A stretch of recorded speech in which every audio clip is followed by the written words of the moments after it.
era globalisasi saat ini, semua bidang melakukan perkembangan yang sangat pesat. Hal tersebut juga berpengaruh pada kegiatan ekspor-impor. Kegiatan ekspor-impor dalam suatu negara sangat penting bagi negara untuk meningkatkan pertumbuhan perekonomiannya. Bagi suatu negara, tenaga kerja mempunyai keterlibatan peran yang sangat penting demi perekonomiannya. Tenaga kerja menjadi faktor dalam kesejahteraan dan level ekonomi sebuah negara. Adanya pertumbuhan ekonomi yang didukung oleh tenaga kerja yang baik merupakan indikasi keberhasilan ekonomi. Tentunya hal ini sejalan dengan SDGs poin 8 tentang pertumbuhan ekonomi eksklusif dan pekerjaan yang layak bagi semua.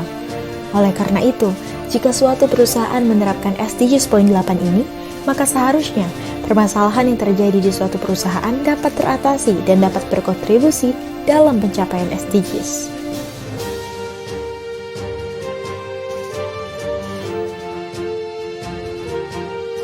PT GICT merupakan perusahaan yang mempunyai lini bisnis yaitu layanan bongkar muat peti kemas baik ekspor maupun impor. GICT sendiri merupakan perusahaan afiliasi yang didirikan pada tahun 1999. GICT adalah satu dari 4 terminal pelayanan peti kemas ekspor impor yang dimiliki oleh Pelabuhan Tanjung Priok. GICT merupakan terminal peti kemas ekspor impor terbesar di Indonesia sampai saat ini. Pemegang saham GICT dimiliki oleh PT Pelindo II dan Hutchison Ports, Hong Kong. Meskipun perusahaan asing mempunyai saham di GICT, hal tersebut tidak membuat GICT untuk tidak menjunjung tinggi aturan hukum yang berlaku di Indonesia.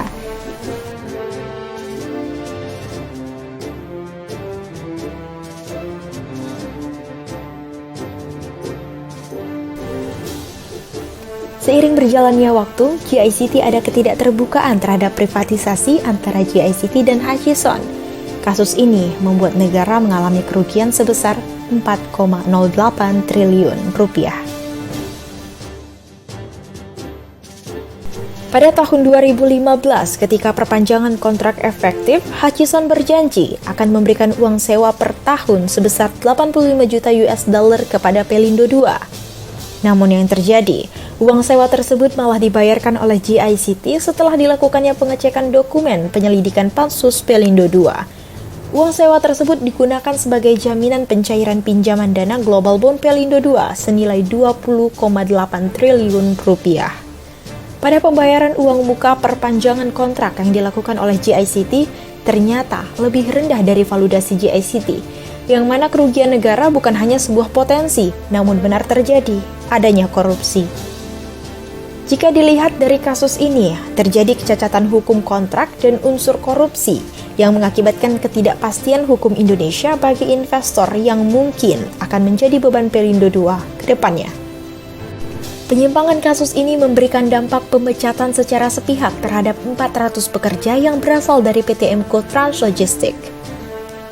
Pemecatan tersebut berdampak pada penolakan dari Serikat Pekerja Kontainer karena melanggar Undang-Undang Ketenagakerjaan. Mengingat bahwa GICT telah melakukan kerjasama dengan PT Emco Translogistik sejak tahun 2013, namun saat ini GICT memilih vendor baru yaitu PT Multitali Indonesia, yang dapat dikatakan sebagian besar merupakan orang yang belum mempunyai pengalaman pada bidang pelabuhan. PT Multitali Indonesia hanya merekrut 10% karyawan dari total 480 karyawan yang sebelumnya bekerja di PT Emco.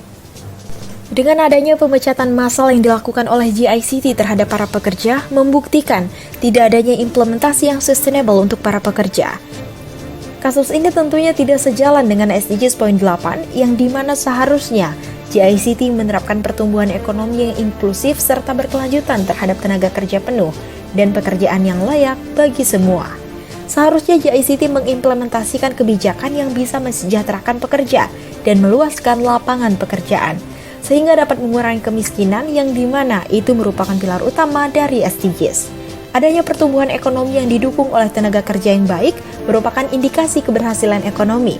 Tentunya hal ini sejalan dengan SDGs poin 8 tentang pertumbuhan ekonomi eksklusif dan pekerjaan guna mencapai kesempatan kerja penuh dan pekerjaan yang layak dan bermartabat untuk semua.